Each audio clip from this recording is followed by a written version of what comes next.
Thanks, Dave. What happens when you gritty up the toughest superheroes and villains from the DC universe and put them in a room? This.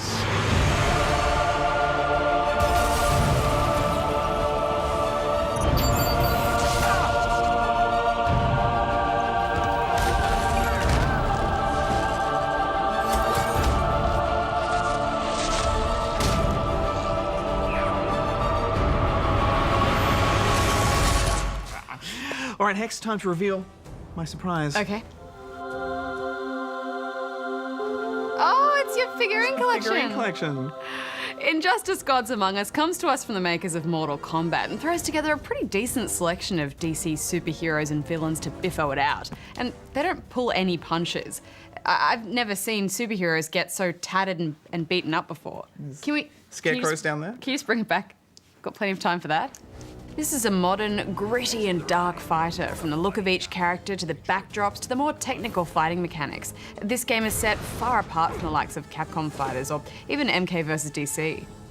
I think not being shackled to the mechanics of Mortal Kombat has actually really helped this game. Injustice wants to be taken seriously as a fighter, and it's worth taking it seriously. We're going to spend a bit of time with the campaign on this game because, for once, it's a campaign that's actually worth playing through. Yes, in fighters, we're used to seeing some of the most ridiculous reasons for two characters to start fighting each other.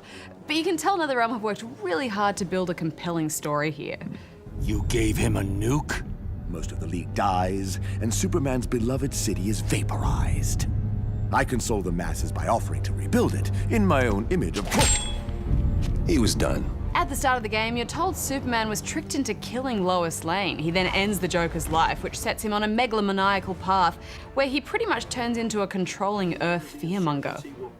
It's a familiar storyline if you're into the comics or the animated series, which I am, as you can see from my figurine collection just here. And it works well because Superman is at the top of the superhero food chain, so when he's a villain, he's an excellent villain, and all the heroes have to pick sides. It also allows the heroes and villains to be put up against each other depending on where the narrative is placing them at the time, and that frees up the devs to set up any fights that they choose. To add to this, they also pull in characters from another dimension, which has created one of the most intense Batman vs. Batman fights I have ever seen.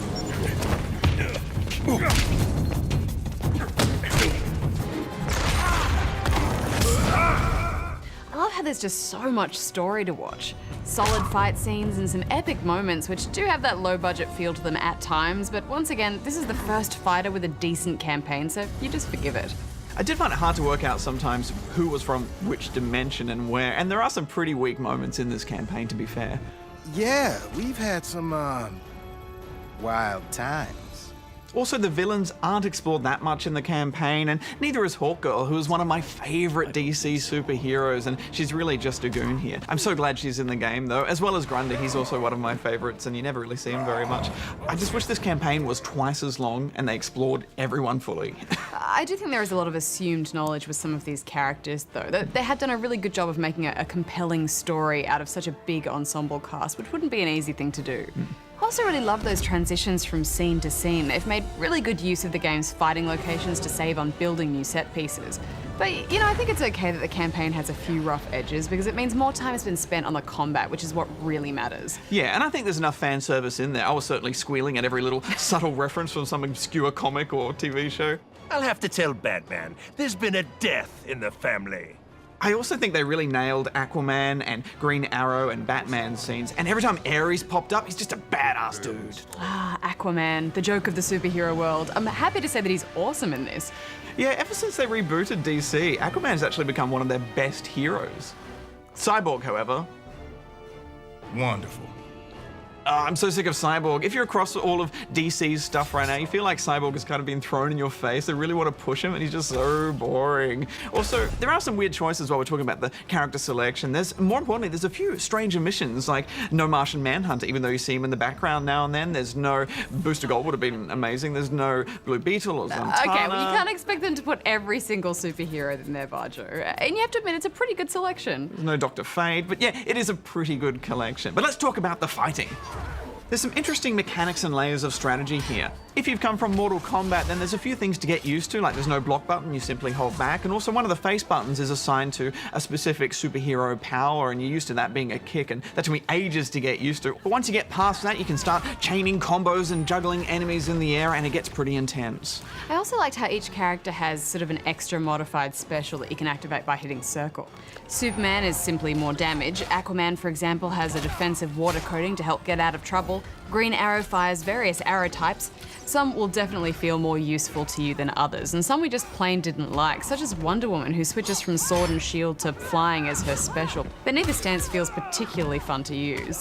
Yeah, you know, I like most of the models, but I just don't like Wonder Woman in general. She's weird, there's something wrong with her face, and it's kind of like they've taken her chest plate and her boobs and just like stretched it in the model, and she just looks wrong. I think they've just gone with the really sort of strong, masculine, Amazonian sort of interpretation of Wonder Woman and then tried to feminize her by making her kind of larger, but they've not done a very good job of it. I don't think they have.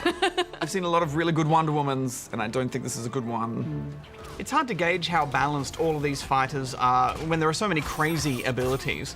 But Aquaman is definitely a bit overpowered. If you're finding someone who's using him and they know what they're doing, they'll just cover all ranges and you can't beat him.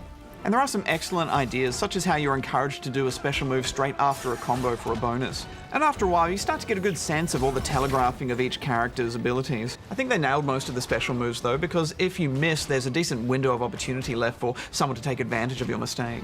There is very little room for error though. I mean, I couldn't even get some of those combos out in time in the tutorial, especially those bouncers. Yeah, me neither. And I did struggle with the Xbox 360 D-pad a little bit, and I had to go to PS3 version. Yeah, there's a lot to remember here, but there's some really deep combat ideas which will beckon the pro players, I think. The wager mechanic, for example, lets you pit a certain amount of your super bar against your enemies, and it can drastically turn the tide of battle.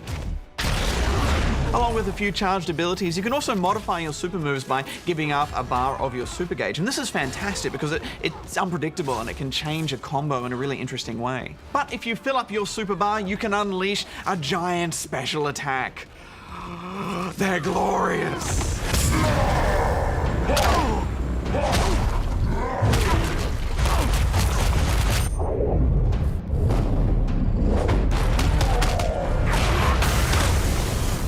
I especially like Aquaman's with the shark in the water and everything. I love how the Flash just goes for a run around the Earth and comes back. Just gives a bit of a run up for that. Yeah. You have to really pick your moments for them as well. They can be dodged if you know the character well enough. For example, Joker's pie in the face can be ducked, so it's worth trying to activate it when your enemy is in the air or falling from an uppercut to make sure it lands. On top of all that, the backgrounds crumble and fall apart as you fight, and it all feels very dynamic and superhero-y. I love how environmental these fights are. I mean, when I think about the best fight choreography from, good action movies, they're the ones that use aspects of the environment around them. And that's what this felt like, and it's so cool. Yeah, it is so exciting, isn't it? And especially because you forget that it's there sometimes until someone throws a car at you. And in a nice touch, if your character doesn't have super strength, they won't hurl an object, they'll simply place a bomb on it or aim it as a weapon. On top of all that, if you're near a wall, you can sometimes do a special kick to send your enemy to another location, and they get pretty smacked up along the way. They've just gone all out on these. The transitions are amazing. I mean, they've come a pretty long way from punching someone from a subway up to a rooftop in Mortal Kombat. Yeah. Now, Hex, as you know, I'm quite a big fan of Justice League and DC Universe, as you can see from my figurine collection just over here. So I'd just like to go through each character briefly. Okay, you can't go through all of them, and I'm going to time you. Ready? Go. All right, Batman. I found him a little bit boring, but he does look great. Hawkgirl is awesome, and her mace hits really hard. Aquaman's trident is fast and deadly and fantastic in close quarters combos. Ares is solid once you get used to his modifiable leaps, and his super is amazing. Bane and Grundy are slow but hit hard. Shazam is pretty much Raiden from Mortal Kombat, and that's just fine. Catwoman is fluid, and her moves are perfectly vicious. Cyborg, I just don't like Cyborg. Okay, wrap it up, Barjo. All right, Wonder Woman, we've talked about her, weird. Deathstroke's guns feel a bit silly, but his sword attacks are really fun. Flash's static looks incredible, and I love his outfit. Green Arrow is one of the most fluid characters when it comes to combos. Green Lantern's imagination must be quite limited because he just hurls a few missiles and stuff, which is a little disappointing. Sinestro is fantastic though, even though he has a creepy mustache. Nightwing's staff has excellent range, but his short sticks feel a little useless to me. I like the way Harley Quinn moves and fights, but one of her outfits is just terrible. She's wearing underpants and overly sexualized, and that's not who Harley is. This is who Harley is. Lex Luthor is fantastic, and it's so nice to finally get to play in his famous mech suit. Raven's ranged magic is deadly when spammed. Killer Frost is pretty cool. And the Joker, calm, collected, pure evil, and vicious. And that's time, Bajo. So time, good. time. Okay, well, I had a fantastic time with this game. At first, I didn't know how to feel about it because it did feel so different to MK versus DC, but once I started to get into the different layers of the mechanics and the combat, I had so much fun with this. I'm giving it 9 out of 10 rubber chickens. I will say I think it's weird how they all get up after getting knocked down only to fall over again. And we couldn't find any handicaps for multiplayer, which is a bit of a shame. But this is a top fighter with some killer spectator modes in online, such as King of the Hill. So I'm giving it 8 out of 10 rubber chickens. You wanna grab some for us and we'll battle it out. You're not allowed to touch them. Really? Yeah. Not even just Hawk Girl's your Dirty favorite fingers guy. away. My hands are clean. Yeah, not clean enough. Good game.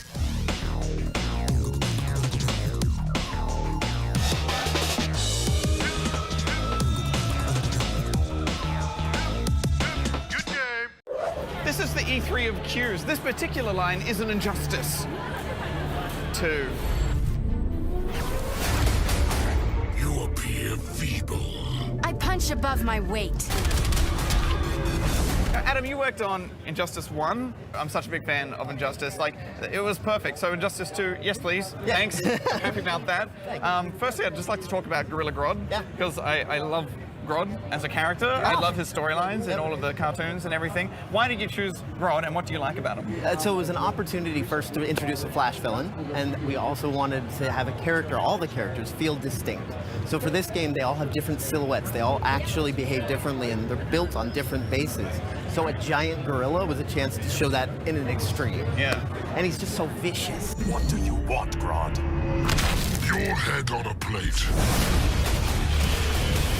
I played one round, and then I got a piece of gear, and I know that's kind of been a theme. Can you explain how the mechanic works and what it brings to the game? So that's the major sort of core innovation we're showing at E3, and that's taking the core RPG elements that everyone knows and loves and introducing them to a fighting game. So after every fight, everything you achieve, you're going to get gear custom for your character, hundreds of pieces per slot that let you look and play the way that you want to play. So it's not cosmetic, so this gear is going to affect how you play, like stats and that sort of thing? Absolutely. So base stats like your defense and your strength, but also each gear piece, as they increase in rarity, can have new interesting stats, like new moves can actually be dropped in the game. Literally, the goal is to have a fighting game where you can learn to play the character over time and make it your own.